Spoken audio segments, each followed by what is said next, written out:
Hi everyone, welcome back to the channel. Today we are exploring one of the most commonly used tenses in English, the past simple tense. The tense is perfect for talking about actions that have happened and were completed in the past. Remember, we've got all the videos on all the other tenses too, so make sure you check out those too. We use the past simple tense to talk about actions that happened and were completed in the past, actions that occurred at a specific time in the past, and actions in a sequence of events in the past. That means that one action will follow the next. Sometimes there can be three actions, sometimes more. An example of a completed action is I visited Barcelona last year. An example of a specific time, she met her friends at 8 p.m. yesterday. An example of a sequence of events, he woke up, got dressed, and went out. Just like all the tenses, the past simple tense is used to talk about actions or events that were completed. It is straightforward and incredibly useful for storytelling, sharing experiences, or discussing historical events. But we need to follow the correct sentence structure to ensure our sentence is correct. So we always start with the subject and add the verb in the past form. For example, he ate lunch an hour ago. My mum went to Istanbul last night. So now let's look at a negative structure. All the subjects take didn't and the base form of the verb. So you start with the subject or the pronoun, add didn't, and then add your verb at the base form. For example, he didn't study math yesterday. I didn't go to school last week. Now let's look at the question structure. We use did before the subject and the verb is in the base form.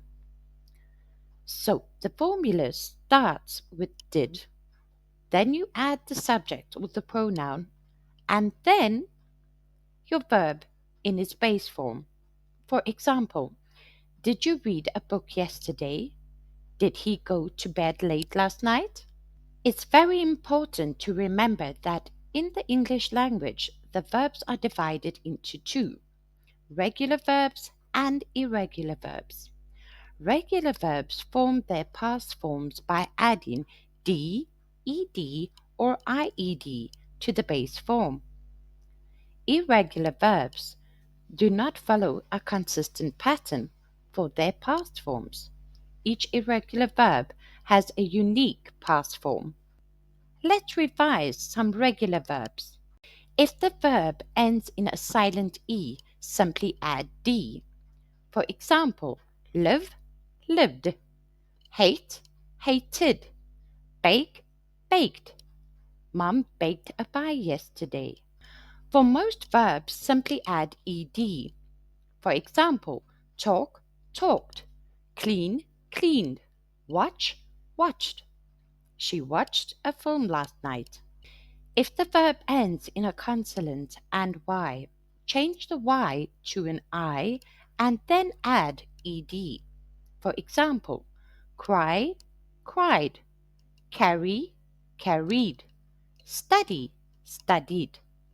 He studied English yesterday. Now let's take a look at some irregular verbs. Here's a list of some of the most common irregular verbs. Let's go through the list together.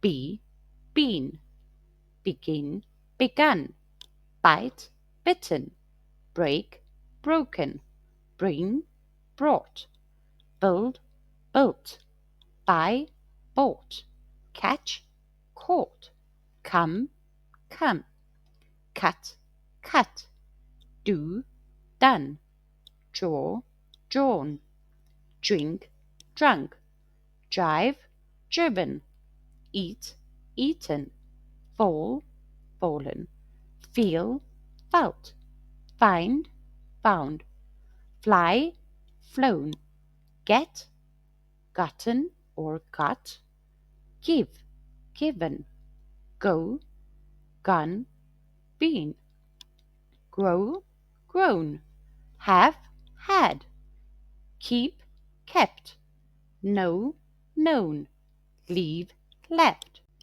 Now let's recap on some time expressions. We, u- we usually use the following time expressions: yesterday, ago, last. For example, my dad didn't go to work yesterday. I learned Spanish last year. We visited Barcelona 2 years ago. Here are some common mistakes to avoid. Using the past form with did. It is incorrect to say he did went to the store. The correct way would be he did go to the store. Forgetting to use the past form for irregular verbs. The incorrect way would be she go to the market. The correct way to say it would be she went to the market. Keep practicing and you will master it in no time. See you in the next video. Happy learning!